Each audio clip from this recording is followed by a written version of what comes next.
Bili-bili naman tayo guys. Full of buildings guys. Dito guys. Oh. Tignan nyo guys. Full of buildings. Yan. Yan na. Nag-light siya guys.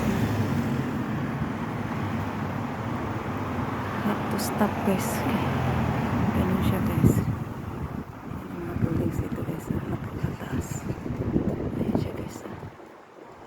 Ayan siya guys. Ayan siya guys. Ano?